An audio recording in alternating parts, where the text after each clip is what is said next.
അവിടുന്ന് മണ്ണിറങ്ങണം പിന്നെ അവിടുന്ന് മാനസിക travelling.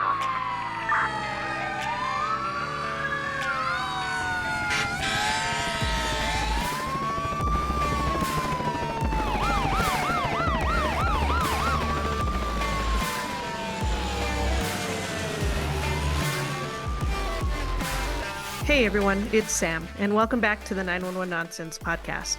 To stay in the loop, learn about upcoming guests, and join in the conversations with the Noon community, follow us on Facebook, Instagram, and Twitter. And hey, if you like what you hear in this episode, don't forget to like, subscribe, and share. Your support means the world to us. On this episode of Noon, meet Lauren, a registered nurse and personal trainer who shares her journey from critical care nursing to becoming a clinical instructor and business owner. She opens up about the challenges of bedside nursing, the importance of patient advocacy, and how her fitness background helps her navigate the demands of healthcare.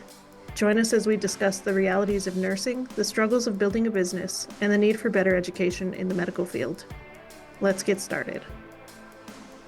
As healthcare providers, we know that when things go bad, they go bad fast. Staying sharp on your resuscitation skills isn't just a requirement, it's a responsibility. At Lifesavers New Mexico, Jennie offers ACLS, PALS, BLS, and Heartsaver CPR courses designed for real-world emergencies. She even has a unique class designated to teach ages 11 through 13 about life skills, including resume building, work ethics for babysitting, and what to do for a choking child. As an ER nurse with many years of experience, she brings a practical, no-nonsense training that goes beyond the textbook. Need a renewal? Need a certification? Let's get it done. Email lifesaversnewmexico@gmail.com to schedule your class today. Link will be in the description. All right, Lauren, thank you so much for joining us on the 911 Nonsense podcast. How are you doing today? I'm so good. Thank you again for having me. Yeah, no, thanks for coming on. Fantastic that we get to hang out and meet in this little space with our coffee and sit down and get to know each other. I've never met you. You've never met me. This is, a chance circumstance here. I love it. So tell me a little bit about who you are and what you do. So my name is Lauren Ignacio. I am a registered nurse out of California. I am 2 weeks away from being a master's prepared nurse educator. So very close to finishing. I'm so excited. My background is critical care, and I actually am 6 months into being a critical care clinical instructor with my alma mater. And all of my background has, like I said, been critical care. I started as a new grad in a step down PCU and then transitioned over to the cardiothoracic ICU, where I feel like I got an abundance, a plethora of experiences and knowledge. And I've just wanted to turn around and pour that into the future generation of nurses. And I've had so much fun in doing so. My husband and I also own a CPR business. We are going to have our established S Corp next week, and we teach BLS, ACLS, PALS. We're hoping to onboard some people who can do some neonatal resuscitative and just expand and grow in our business. So yeah, that's a little bit about me. Awesome. Well, thank you so much. The NRP, man, the neonatal resuscitation, that's hard to get. It's really hard to get in New Mexico. Is it super hard to get in California also? It's a little bit more common in California. Majority of the emergency departments that take pediatrics, they don't require NRP, but they absolutely prefer it. PALS is the minimum certification. But I've noticed if you're not exclusive to a pediatric ICU, you really don't need to have the NRP. And like you're saying, it's a little bit harder to get for sure. It is hard to get. I do think that it should be required in my opinion. I think it should be required for anybody in the field just because there's like a huge difference between PALS and NRP when you're talking about educating for the little teeny tiny babies. Don't you agree? Absolutely. And I think people are generally not aware of those differences. They think, oh, I have that pediatric training, but no, neonates are a special breed, especially when you're dealing with, preterm labor type of situations, which is more, in the field. But in my opinion, because I went through NRP myself as a nursing student, thinking it was going to make me more marketable as a new grad, there's a significant difference. And I think the exposure to that level of critical care patient is very helpful to have and to be aware of the differences. That's something else I was going to talk about. So I feel like, and it could be different with nurses, right? So once you get out of nursing school, you're a brand new baby nurse. I've seen a couple of my friends who have gone through nursing school and have been able to go like within 6 months into a critical care setting. Whereas if I'm trying to do that, and everywhere is different, I understand that. But if I was trying to do that as a paramedic, like they require, for example, flight nursing, you have to have 3 to 5 years of high call volume paramedic practice just to be considered for critical care. Is that not a requirement for nursing in most places because of short staffing? I couldn't tell you why, but I have noticed there is that deviation of, oh, you want to be an emergency department nurse? Well, within 6 months, you need to have your ACLS and EKG and pharmacology. Whereas when I was applying, it was, hey, I am ACLS prepared, NIHSS prepared. I've, been a PCA in this setting for X amount of time. You have to come with prerequisites, and those are absolutely necessary with the prerequisites. But I am noticing that places are becoming more lenient, and I wish it wasn't headed towards that direction because, very much day one, you could get a cardiac arrest. And if you don't have that advanced cardiac life support knowledge, let alone exposure or awareness, it's a very dangerous situation. It definitely can be if you don't have a strong team behind you. And who knows, depending on where you're at, if you don't know your team, it can be a cluster. It can just be a mess of a situation. I agree 100%. So you had said that you got into or you were doing your nursing education during COVID. Is that correct? Yes. And how was that experience for you? So I'm not sure how the curriculum is laid out in New Mexico, but in California, we basically have, all the prereqs, the sciences, and then we have the portion that's called our nursing core, where we're getting our core nursing classes, fundamentals, medical surgical nursing, and then we start our clinical rotations. And I remember having probably 3 or 4 shifts at a skilled nursing facility where we're learning how to do bed baths, we're learning how to do mobility with our patients. And one day we show up to clinical and we literally got the doors closed in our face saying, we're not taking nursing students anymore because we don't want to risk our residents being exposed to COVID and we cannot afford to test you guys. So it was just immediate panic, immediate, what do we do? The board of registered nursing requires that we need blah, blah, blah, blah. And it was a very frantic time. From that moment forward, our school and many schools, the whole nation was just scrambling for what to do. And from that point on, it was everything virtual. My skills instructor would have us on Zoom and say, can you make shift something at home that would replicate a penis? And then also make shift something at home that's going to replicate a Foley catheter. And then on Zoom, we want to see you demonstrate sterile technique. Oh, and if it looks like on Zoom, from this 2D platform that you're breaking sterile technique, you will fail the program. Oh my God. And then later on, they created this god awful virtual reality platform called Swift River. If any of my colleagues were to hear that word, their eyes would probably start twitching, where it would count your time and you would have to be on for 12 hours and you would go from room to room clicking the patients, clicking the name, clicking the mark, clicking the medication. And it's just click, click, click, click, click. I swear I developed rampant carpal tunnel from 12 hours of clicking and clicking and clicking. And you're doing virtual med pass, virtual physical assessment, virtual rounds. It was god awful. So, yeah, I don't even know that is terrible. What did you do? Like, how did you handle that? the days where we had to be on that virtual simulation were some of the worst days. Mind you, being on camera in uniform, hair up, white shoes, everything. They wanted us to completely replicate what it would be like to be in a clinical setting. The amount of clenching of my jaw of what is the freaking point? What, like, we can't simulate this. This is so the amount of frustration. Um, but there came a point where myself and a couple of my colleagues realized this is not going to get better.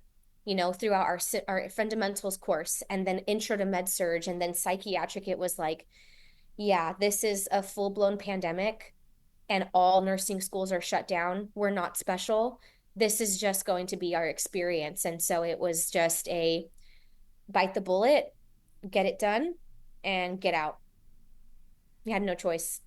Do you feel that that hindered your ability to take the NCLEX or your final exams at all? Quite frankly, I do not believe so.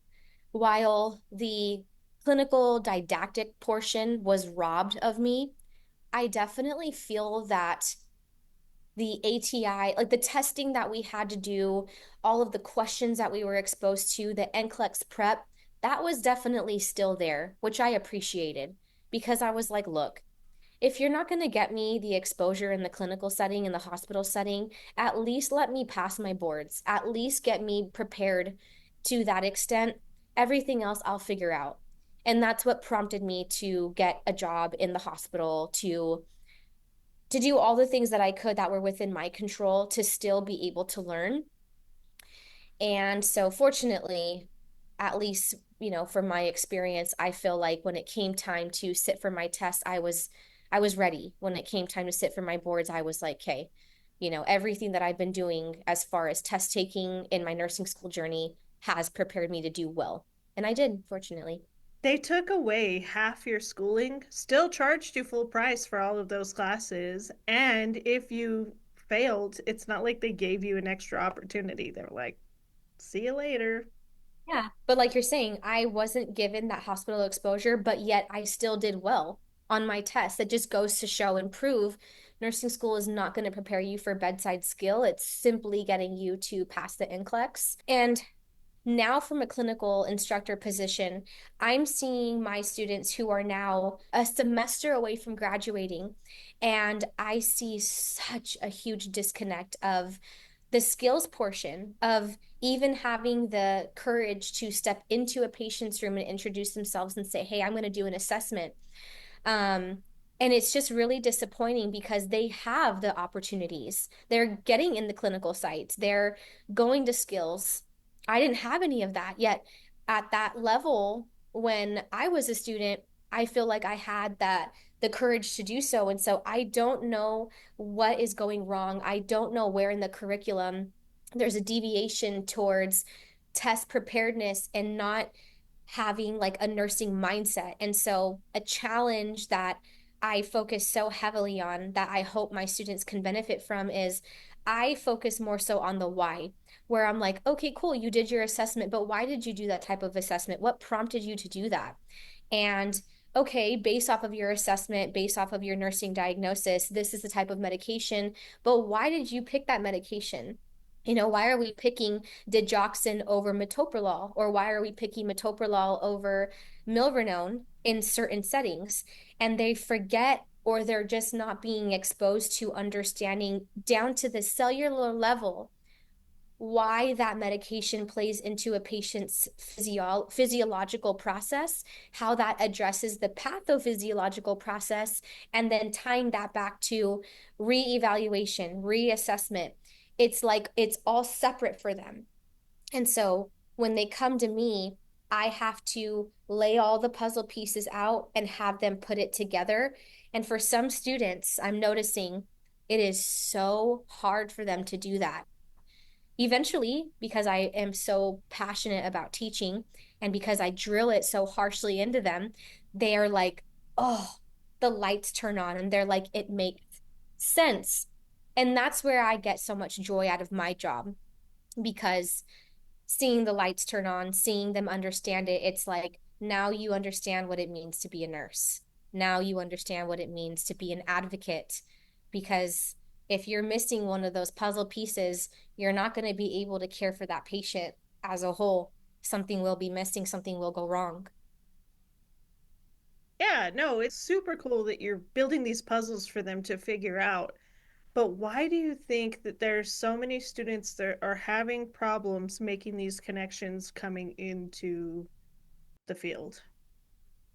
I feel like nursing school is very much content heavy and not concept heavy. It's the okay, DKA is lack of insulin and acidosis. Okay, then what is the concept of how to address that patient? What is the concept of what goes wrong? What do you do? And so it's a very one dimension type of learning that they're getting in theory, in their lecture, but in the clinical setting, it's now application. And they're like, I don't know. Hey, you have no insulin. Cool. What do we do about that? Hey, you're acidotic. Okay. What do we do about that? What is that? How does that present to a patient? Don't look at the monitor. Look at your patient. You know, what do you do if the patient has funky labs, but they look great? What do we do? Yeah. One of the things that I've noticed also is continuing education is quite the problem. You know what I mean? Especially like I'll use the ER for example.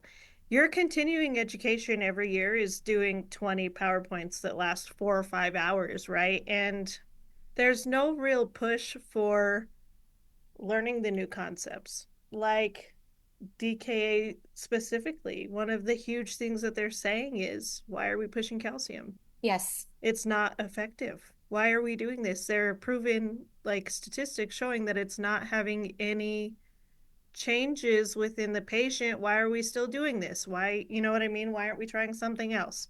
So, what can we do to better increase this education for nurses who don't care to get education in the ER specifically or in the ICU specifically? You know what I mean? Like, how do we fix this issue? And because I've been in my master's classes, pretty much the generic theme is if you can't track it, okay, if you can't, prove that calcium does not do anything for stabilizing cardiac membranes and show either, non-optimal outcomes or no change, if we're not tracking those things, we can't change it. And so I think where educators have to have this responsibility of, yeah, getting that data is imperative. Getting the consensus of, well, how do we feel about these changes and how do we effectively implement these changes? That's going to be where nursing is turning toward. But then having this overall attitude of open-mindedness to these changes because we have so many dinosaur nurses and so many dinosaur doctors who are like, well, I've been doing this for 37 and a half years. Why am I going to change it now? It's worked.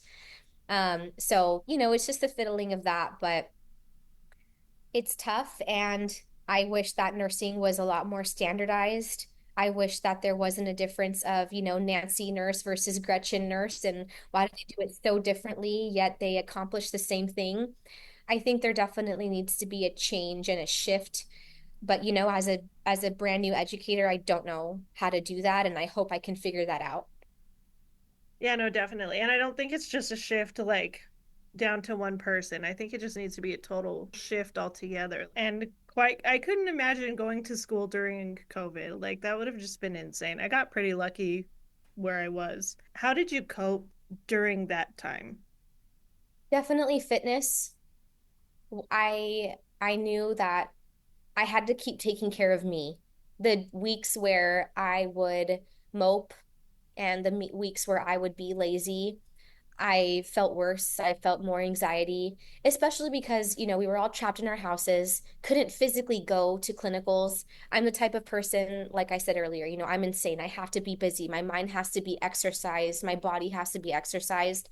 So just diving into staying active.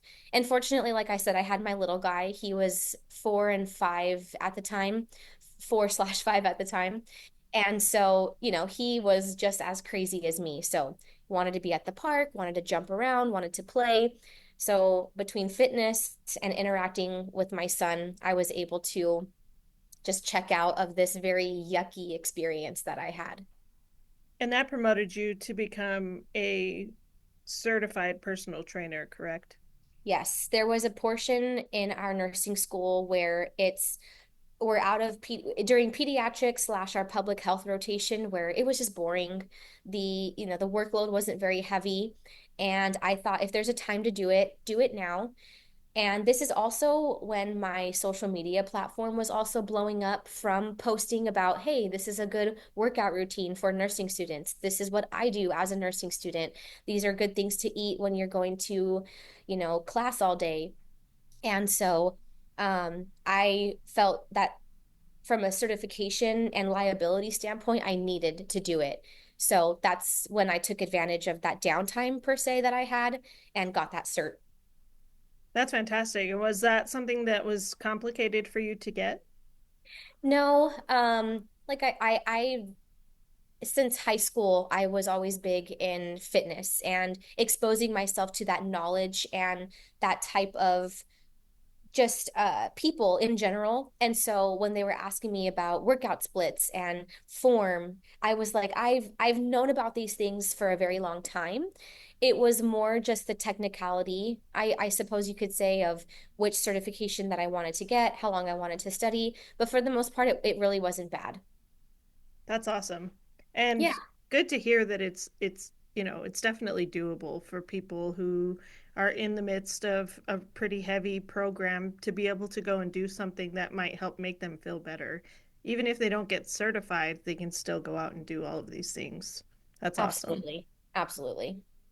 Do you feel that having that background, that fitness background, has helped you cope through some of the like worst things that you've had to deal with as a nurse coming out of graduation? Yes. Um, I feel like the type of persona and presence that I have is very soft and very nurturing. I can be a strong advocate when need be, but my playlist is very much representative of all of the anger and frustration that I've endured. Same thing with the level of intensity that I can work out at sometimes. I mean, I'm like stacking plates on plates and I'm just, lifting it out. That's definitely how I think most of my cortisol and all of my yucky feelings get worked through. And it's necessary. That's just, that's my outlet. Without that outlet, my husband can attest that I am just a raging asshole. And, I need to let, I call it my wiggles. Like I got to let a wiggle out. I just got to like, let myself cool off. So, oh yeah, for sure. Um, but also too, just allowing myself to know, okay, I'm taking care of me. It's also letting me feel reassured that the health issues that I see my patients experience, I'm going to do everything that I can to not also endure those type of experiences. I feel like that's a huge part of it too. Yeah, no, for sure. Tell me your favorite workout song. It's pretty nasty. Um, it's gonna be Cash Shit by Meg the Stallion. Something about the tempo, something about just the bass. It's just I could squat, I could bench, I could deadlift to it. It's just it brings out this fierceness to me, I suppose, of bad girl energy and just all things, roar about a female. I really have to just become one with her in order to have a really good intense workout. That's an amazing choice. Yeah, warm up song for me. I wouldn't have expected that. You're this like tiny little thing and you Yep, I'm all smiles. My students come to me for lots of hugs, but just something about Meg the Stallion where you just lock eyes. I'm like, yep, that's where I'm at right now. Yeah, that's amazing. Did you always want to be a nurse? Yeah. My mom is a registered nurse herself. And so, most of the stories that I would get at the dinner table while eating my, barbecue chicken, scalloped potatoes were, what kind of patients did you take care of today, Mom? And I don't recall once like my dad or my brothers being fascinated with the stories that she would say, except for me, I'd be like, oh yeah, tell me more, tell me more. And so, um, having that sort of understanding understanding of what you can do in your profession was always so fascinating to me. Um, and so, in high school, I was dead set on it. It was also a positive reinforcement when I was good at anatomy, when I was good at chemistry, biology, all the things. I was like, okay, not only do I have this passion towards it, but I actually can be successful in this role. It wasn't until I was pregnant with my son where that passion turned into a completely different monster. Um, I feel like from the moment I found out I was pregnant, I had complications. I had hyperemesis, I had preeclampsia, I had UTI on UTI. And for any of the women out there that have had a UTI when they're pregnant, it hurts 10 times more. And I ultimately had him prematurely, 8 weeks prematurely. And throughout my pregnancy, I feel like I had just a really unfortunate experience where I didn't have a lot of patient advocacy for myself. I felt as though all of my concerns were invalidated and blown off. And unfortunately, the outcome, well, not unfortunately, fortunately, my son is alive and well. He's perfect. But, he was born and needed to be intubated, and he did not have the most optimal outcome. He had to be flown out to a hospital 3 hours away, a level 4 NICU, and I was still in the ICU at the hospital where I delivered. Um, and so it was really at that point where I was able to witness the true capabilities of the nurse, because I thought, okay, the nurse gives you meds and warm blankies and rubs your feet and pats your hair. But no, it was like the nurse, and God bless the flight nurses that delivered my son and safely resuscitated him and intubated him and flew him out. It's quite frankly knowing at the cellular level what is going on, what is going wrong, and how to fix it. And if you don't have that knowledge, if you don't care enough to study about your patient population, you're not as good of a nurse. And so at that point, through those experiences, I got to witness what it really takes to be um, there for somebody in those moments and what role you can take in their life. So, yeah, I always wanted to be a nurse, and that experience propelled propelled that passion for me. And especially for critical care, right? That's fantastic. I think critical care is such a great setting, honestly, for people in general. I really like in most flight nursing positions, they want you to either have 3 years of ER or 3 years of ICU. And I think that the perfect flight nurse, personal opinion again, the perfect flight nurse is going to have a mix of both I because you agree. get that like really quick, you need to make decisions right now kind of base, but then you also have that attention to detail, attention to medications, understanding how to run multiple drips at a time. Like that is just the perfect mix. Absolutely. And to briefly touch on that, I've only been in the ICU setting, and right now I have students that rotate through the ED. So having that understanding of an effective triage is something that I'm also learning alongside my students. And they're looking at me saying, hey, professor, I have patient A, B, and C. I can't tell which one is the most sick, and I can't tell which one is going to need, if we have one ICU bed, which patient gets it. And that's something I've had to be challenged on. And again, all my background is critical care, but you do need to be exposed to those situations to be effective because, yeah, when you're in the air, I mean, you have one patient, but you have to be able to determine, is this an urgent matter or emergent matter? And does this take precedence over what is going on with this patient already? And is this playing into their already pathophysiological process? So I completely agree on that stance that you just said. Right. And on the paramedic side too, I strongly suggest for EMTs, paramedics, mostly paramedics, because I think we're seeing a big shift for EMTs working in the ER, and we're not seeing a big shift for paramedics, but I think paramedics should get that experience in the ER as well. You're not going to be able to, in most places, work to a scope that you're used to on the ambulance, but you get to see a lot of really cool pathophysiology that you don't normally get to see. If you're working in the trauma center, you get to see a lot of different splinting techniques. You get to see a lot of different like sterile techniques being performed. You get to practice all of that. and just get to see a lot of the tools that we generally don't get to see because we're so close-minded on the ambulance.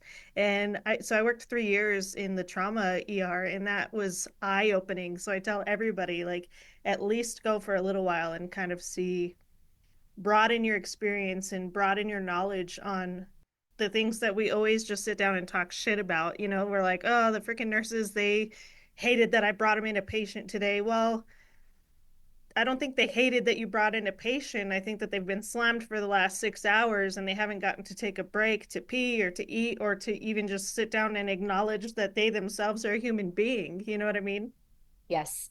And I guess now to ask you a question, because you had that exposure in the ED coming from that perspective, would you then be able to say, oh, I understand why the MICN is asking me these questions because the pre-hospital notification is absolutely imperative because then you get to see what it is like to stabilize that type of patient, what is required to know of maybe we need this type of lab, maybe we need this type of diagnostic, maybe we need to do this type of assessment in order to properly triage. I mean, it just dives so much deeper. Would you say that you'd be able to understand or even appreciate that perspective? Yes, no, definitely. I can understand that perspective. I do, coming from the pre-hospital side though, sometimes we don't get all of that information. You know what I mean? Sometimes what we find is all we get. And if that patient can't answer for themselves, we're kind of shooting out of the dark. You know what I mean? I can understand it from both sides, where the most information that we can provide is the best thing for that patient. Yes, yes. And I've gone on one call with my husband where, patient couldn't speak for themselves and they were yellow as a highlighter. And I'm thinking jaundice, liver, liver, liver, liver. But, what that patient was experiencing at the time was actually more of a DKA issue. And so, from my standpoint, I'm thinking down one pathway, but he is having to do all of this intake, all of this triage. And I was just like, wow, that is actually really interesting because by the time they get to me, I have all the info. Now I just have to put the pieces together and figure it all out. But you're no good if you don't have those pieces.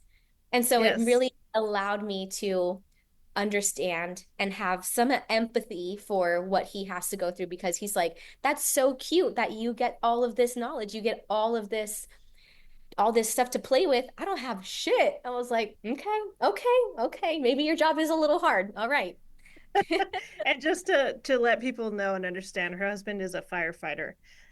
So that's really cool that you got to go and do a ride along because you said yellow like a highlighter, and then you said liver, liver, liver, and I'm like, liver, gallbladder, so many other chemical problems that can be going on, just causing this person to be yellow, and not just yellow, but also altered and more altered into unconsciousness, right? Just not answering questions altogether. So it's really cool. And that's why I love this so much, getting to go and show people this whole different side of medicine that you just get so trapped in a little bubble and you get so focused, like they call it, the zone or the tunnel. You're just tunneling and you just got to step back and think, okay, what could be causing this? You know what I mean? And that could be, you could work in any setting, in any ER, in any hospital, in any fire department, and you could be that person that's like, okay, trouble breathing, okay, shortness of breath, okay, PE. It's a Yep. PE. I know it's a PE. Well, no. It could be infection. It could be cardiac related. This could be any number of things that could be causing this, but being able to step back and really pay attention to what's going on, not just with the patient, but in your surroundings, can be done by literally anyone. And it just takes practice, right? Recognizing sick versus not sick. Yes. And it's so fun. It is so fun. And you're never going to have two patients the same. You're never going to have two, interventions that are the same that respond with the same therapeutic effect. I mean, just it makes it so much fun to get to play investigator and to watch all these things happen. It's the greatest job, truly. So tell me, has there been a time where you've seriously considered stepping away from your career? I feel like I already have, to be honest with you, because I no longer work in the ICU. When I became a clinical instructor, I took the job full time, and I also enrolled myself in my master's degree program. And I figured, with working full time, it's a 312 rotation. And with being in school, being a mom, and having my business, I thought maybe I should probably step away from bedside entirely. And let me tell you, every single day has been terrifying not being bedside. Do I feel like for my well-being, it is the better option? 100%. My husband will absolutely attest to it. He said, I've always loved you, but he didn't hate who I was, but he hated seeing what bedside did to me, coming home and just hysterically crying. um, and being a zombie for 48 hours after a rough 12-hour shift, and coming home after a long drive and a long shift, and having to mom or having to be a partner or just having to be a human. It was awful. um, and for that, I feel like I am mad at nursing for being having an ugly side. Do I miss it? Oh, good Lord, I do. The glory, the satisfaction. And, to be honest, as a typical cardiac ICU nurse, the ego stroke, being like, oh yeah, a tower of meds and 10 devices, I got this. I can handle anything. It will always be something that I look back on. It will always be like the one that got away of I'm no longer an ICU nurse. And I longed for so long to be in that role. And here I am already out of it. It's crazy. I'm still in disbelief that I even did it. And every day I look at travel assignments of getting right back at bedside. It's an internal struggle I'm still working through, if I'm being honest with you. Why do you feel that way? ICU nursing took parts of me that I never wanted to give. I never wanted to be so emotionally attached to a patient that I mourn them more than I mourn some family members that have passed away. I never wanted to be so focused on getting mad at doctors for being stupid with their orders or not allowing me to advocate for a patient. I never wanted my job to have that amount of control over me. Um, but at the same time, seeing what I am capable of when I'm like, hey, doc, we need to take a look at this for the patient, and I'm right. Or, hey, doc, I actually think we should come off the epi instead of going up on the levo and see how that helps with our hemodynamics, and being right. Knowing that my mind is capable of being such a freaking good nurse, but not being that good nurse because it takes so much away from me. It's such a tug of war.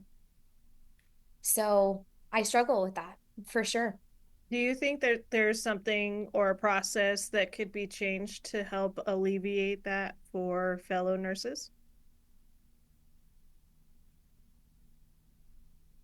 Where I think it went wrong for me was I never heard about the ugly side of nursing. I never heard about the frustrations of what happens when you're battling with pharm to get a medication to bedside, when you're battling with the doctor to do something for a patient that is preventable, when you're battling with family that won't put a patient on hospice. I never was exposed to that. I only got to see this glamified, glorified side of nursing. And don't get me wrong, that glorified portion is definitely there, but there is that caveat of it comes with XYZ. And, I sound like a wussy and I'm not even afraid to admit it, but You're not. Don't say that. that part is hard. That part, it sucks. And that part is frustrating. And when I started to notice that it would make me angry for days, weeks even, I had to really take a step back of I cannot let this job take that away from me. I cannot let this job cause me stress headaches so bad that I'm needing to take 800 milligrams of ibuprofen on my off days. Like, I had to put a boundary. So I guess to educate the next generation of nurses is, hey, this job comes with, there is the good, the bad, and very ugly and very traumatizing. Have good coping, have a support team, and you'll never be ready, and nobody could ever talk to you about being ready for those things, but just know it's coming if you're going to work in critical care, and figure out very quickly what you need for you to be able to work through those things and to cope with those things. And when you are going to be able to say, I've had enough, because some people will continue to work in these critical care settings, and let it torment them and tear them apart. And, they get severe PTSD and they get severe anxiety issues. Know when you've had enough, because it's okay to say, I'm putting my boundary and this is it. That's fantastic. It sounds like to me, from what you're saying, is that advocacy, right, and compassion takes a lot out of you. So maybe that's something that the hospitals, the doctors, the techs, the everybody can work on, is decreasing the amount of advocacy that has to be performed for each of these patients, right? Which means building up a level of trust between all coworkers, because we're all coworkers. It doesn't matter what level you're at in the hospital. Um, Developing a higher level of trust so that somebody who is sitting there with the patient for 12 hours and telling you, hey, I need this, sitting back and thinking, well, why is this nurse requesting this? Why is this Yeah, tech requesting this? Why is this lower level doctor requesting this? And maybe think about it instead of just being like, you don't know what you're talking about. Yeah, shush, be quiet. for sure. Do you feel comfortable sharing one of your worst experiences being a nurse? Worse how? The most taxing on you? Like, what's something that has affected you personally? It's funny. It sounds so much like the story that Tiana had said where she was still on orientation. And I recall it was one of the last orientation shifts that I had with my preceptor, who I absolutely adore. Gabe, if you're listening, I love you so much.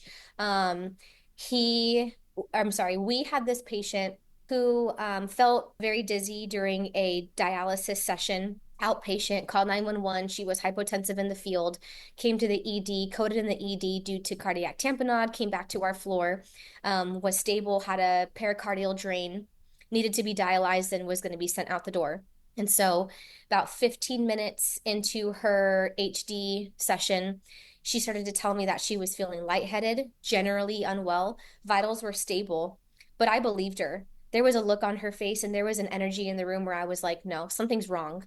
About 2 minutes later, she went into PEA. We were coding her, and I'm sure you've experienced this and heard of this, but she had CPR induced consciousness where she was pushing me off of her, looking at me, saying, stop, stop, please stop. We would get ROSC, and she was only responsive to amps of bicarb and pushes of epi in order to keep her with enough pulsatility where she would be conscious. And we resuscitated her. She was GCS 15, fully intact. And this would happen. And this happened over and over and over. She would go hypotensive, PEA. We would do a round of CPR and we would get ROSC and she would be GCS 15. And we would explain to her what was happening. And we would ask her, do you want us to keep doing this while we try to figure out what is going on? Because we think we know what's going on. We think you're just continuing to tamponade. And she was saying, yes, the pushing on the chest doesn't even hurt that much. And it was like, oh my God, okay. And so, every time we would have to do CPR, she would just be looking at me and saying, ow, stop, it hurts. And it was the most conflicting thing. So this went on for about 6 hours of that shift. Of course, during night shift, she didn't code once. Of But then, course. 14 minutes into my next shift, because I was back the next day, um, she would code again and she continued to code for my entire 12-hour shift. And so at around 2 p.m. of that shift, we decided to have a conversation with family saying, hey, we think that we have addressed this tamponade as much as we could. Okay, she's not dumping anything into her pericardial drain any longer. We had to try and intubate her, and that's where it got pretty vicious because she had a very difficult airway We ended up having to do a crike at bedside, and it was bloody while doing compressions. Um, and, just the face that she's making while she's choking on her own blood, while you can hear her saying stop, out of the opening, with blood spewing at your face. It was just kind of gruesome and barbaric. We were having to tell them, look, this is getting to a point where we don't know if she's going to come back, because she's less responsive to epi, less responsive to our extremely aggressive interventions. And we ended up having to bring her 8-year-old daughter in to say goodbye to her. And, hearing her husband cry out for her, saying, like, please don't go, hearing her parents cry out for her, and then coding the patient right in front of her family. It's the things that you wish that you could unhear, but you never will. Um, and finally, at the end of that I'm sorry, at the end of that shift, once again, she was stable enough for a night shift, didn't code once for night shift, but unfortunately, she was not neurologically intact. We initiated TTM, and it turns out that she ended up having a bleed. So after resuscitating her 20 plus times, she ultimately succumbed to her brain bleed. And it was just the gruesome and the brutality of it, hearing her beg for us to stop, but then, would get Rosk and would ask for us to keep going. Um, and just the brutality of trying to attempt establishing an advanced airway, but couldn't, and hearing, the choking, it was just like, holy shit, this is intense. And for weeks, because I don't know why I was the compressor over and over. I was the bedside nurse. I shouldn't have been the compressor over and over, but for weeks I would have dreams where I would be pushing on her chest, and I would see her face looking at me, just begging for me to stop. And I would wake up going like this, where I would be jumping up out of bed feeling I was pushing on her chest. And that was just one of the more gruesome things, where I really got to see just how ugly and awful CPR could be, and coding a patient could be, over and over and over. Yeah, people don't realize how brutal CPR is, and phew, holy smokes, that's a story. I am so sorry that you had to go through that. That is insane. That is insane. That was the first time that CPR induced consciousness was also a concept that was introduced to me, because I kept asking my colleagues, why was she talking to me when she was dead? And they were saying, well, your compressions were great. You were able to establish enough cerebral perfusion that she was conscious. And that was just like, what do you mean? That was intense. Yeah, And CPR is provingly getting better as more people are learning it, and we're learning all these techniques, and we're actually seeing higher numbers of CPRIC. I just, as a side note, for those of you that are listening, I try really hard not to make like the standard educational podcast, and that's by having people come on who have very little experience or who are very experienced. So I urge you, if you're hearing something that you don't necessarily understand, please look it up so that you have that knowledge. That makes you a better provider. If you hear something like TT, TTM, yes, temperature targeted management. That's for people who go into cardiac arrest. Please look it up. Any of the things that she may have said that you don't understand, look it up. Also, if you haven't by this time, please go in, throw a 5-star rating, or throw a like or a thumbs up, or whatever it is for whatever platform you're listening on. That's super helpful for continuing this podcast and getting all of the things that we need to get to keep going. I appreciate it. That's a terrible story. Is that one of the reasons you stepped away? no, that was my first terrible and one of the more gruesome experiences. It was because I had many like it that I was like, oh, hang on. I'm still working through that first traumatic experience, but here I am the next week experiencing it again. Oh, and guess what? The next week. Oh, and guess what? The next week, that I was like, I need to first work through what it was like to, have blood be spewing out of someone's trachea, onto my face and having repetitive dreams of those incidences, but also through that experience, that advocacy again of, hey, doc, you know, we need to get this patient to OR to do an advanced airway surgically. Hey, doc, we need to have this patient on an epi drip because, again, they're only responding to pushes of epi and pushes of bicarb. And just having to be like, is this not so obvious? Like, if I see what is working, let's continue on that pathway. It was the continuous push and the continuous being blown off and frustration and witnessing over and over situations just like that patient that I was like, what am I? I'm just a vessel. I'm the only person that is trying to bridge this gap, and no one's listening to me. And I'm the only one that's going home frustrated. Obviously, the family too, they're very much the victims, but just being like, why does my work feel useless? Why do I feel like my voice is useless? It was that frustration where I was like, this is just unfortunately not worth it.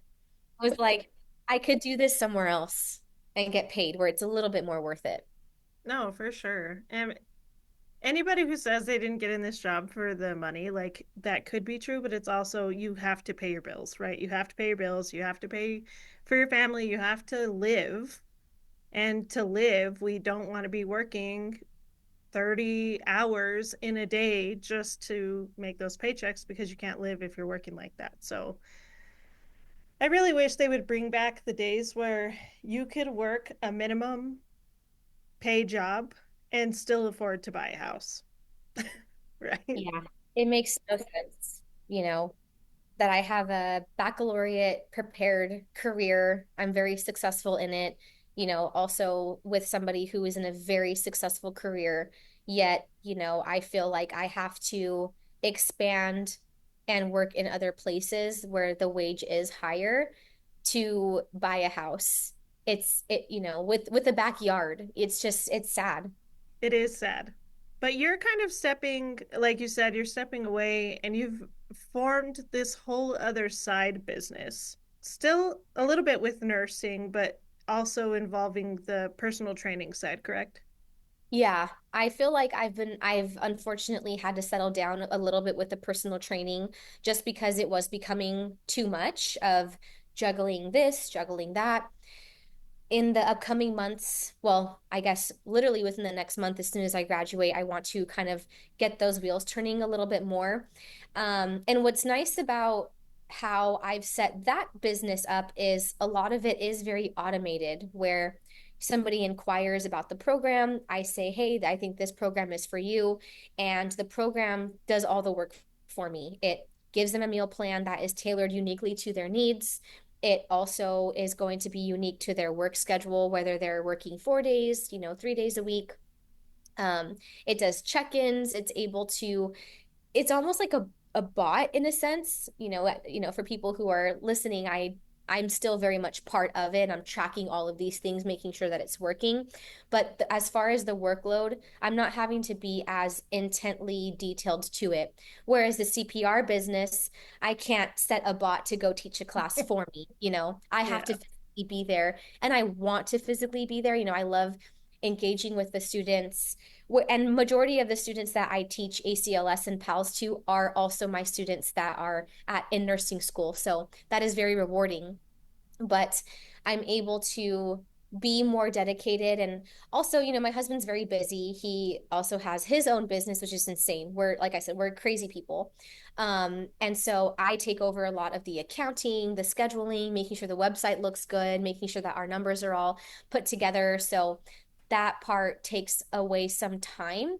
So I'm pulled away towards that business a little bit more than I am with my personal training. So I'm having to kind of split myself in all these different directions. Yeah, no, I understand. It does sound like you're crazy busy. In the midst of all that, you said that you were sued. I was about to be. She sent this crazy email saying you have 90 days to change all of your things because your likeness is my likeness and blah, blah, blah, blah.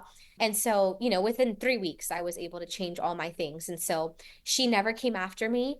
I never even honestly responded to her. She sent me this ugly DM. She sent me this ugly email, and I just changed it, said nothing, and I've yet to hear anything from her. The lawyer also looked into what she was able to actually sue me for. And he said, I just had to change the name of my cookbook because it said the Fit Nurse Cookbook. I just had to change it, and that I was good to go. So, whew, I hope, watch me in a couple years be like, Sam, she came after me. She took all my money. Well, I hope not. It's really crazy that that's even a thing right now with as many people who are stepping on the side to become entrepreneurs and make things that are their own and getting sued over the silliest things like names. You and I were talking a little bit before the show about how your friend told you to make your brand your name, and even that isn't always safe. I mean, look at Sierra Mist, for example. The person actually named Sierra Mist sued the soda company, Sierra Mist. So they've had this huge rebranding where they went from Sierra Mist to Starry. I don't know if you've noticed that in the last few years or not, but yeah, huge rebranding. Could you imagine a whole soda company? I think it tastes better as Starry than it did Sierra Mist, but And I like the branding, if anything, it propelled them to, have a better look, a better taste. And it's so in some cases it works out for that person, that company. And, immediately after it opened doors for me towards other opportunities. And so if anything, I was very grateful. And, I made sure that I wasn't copyright infringing my own name. But yeah, it shows a different side of this business, of this opportunity, that you have to be very careful, and liabilities come into play, and the way that you do your accounting, it's so hairy at times, and it can be very stressful. But I think when you have the right people and you're able to figure it out, and this was just part of figuring it all out, it becomes very rewarding, and it doesn't take away from the joy of doing this to begin with. Because I'm sure, are you still working as well? oh yeah. Yeah. So, you don't want this to be a stressor. You want this to be your hobby. And so by checking off those boxes and making sure that this is able to be something that you're still able to be passionate about and enjoy it, it can be such, and you're not having to be like, oh my God, I'm dealing with all this lawsuits and all this nonsense and editing all day. It keeps it a hobby. It keeps it a passion for sure. Yeah, no, definitely. And where can we find you?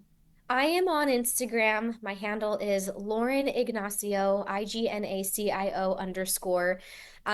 My Facebook videos are not as popular, but I'm primarily an Instagram platform, working on getting a website up and running where you can find both my personal training for not just nurses, but also nursing students and really anybody that has to adhere to a difficult schedule that works in the hospital, where you're having to do really healthy choices with crappy hospital cafeterias. So that I'm working on all of these things and trying to juggle it all. So mainly Instagram, you can find and keep up to date with all things Lauren. Fantastic. And I want to give you the opportunity to, if there's anybody that you want to shout out, or if there's anything that you want to talk about that you feel that we didn't talk about necessarily during this podcast. My man's, I love him. He's my number one supporter. No, he's my man's in my family. Like, I wouldn't have been able to go back to school, and escaping like a really ugly situation with my son's father, and coming back home and being able to pursue my dreams. That wouldn't have been possible without my family to support me and to, take over like being a parent to my son. Um, and even now, cheering me on. I fortunately have been able to alleviate them from babysitting while I'm at work. I have awesome babysitters now, and my husband when he's off of work. But really, just that familial support, having that positivity, having that support is all that I need. And that has that they are the entire reason as to why I've been successful. Um, and to allow me to be as happy as I am. I'm so insanely blessed. I have everything I've ever wanted and worked for because of them. So 100%, all my family. That's fantastic. And I just want to say, Lauren, thank you so much for coming on the Noon podcast today. It has been absolutely phenomenal. I've loved getting to hear your side of the spectrum with life and work and everything in between. Thank you so much. Yeah, no, again, thank you for having me. It's been so cool and just been able to talk and relate about a lot of taboo and crazy topics that most people don't think of. It's nice for sure. Yes, it definitely is. I hope you have a great day. Thank you. You as well. Bye, Lauren. Bye. Thanks for tuning in. If you're enjoying the show and want to show your support, be sure to check out the Noon merch store on Bonfire. Find the link in the description below. Also, if you have any guest suggestions or if you're interested in being a guest on Noon yourself, visit the website at www.samspursuit.com to get in touch.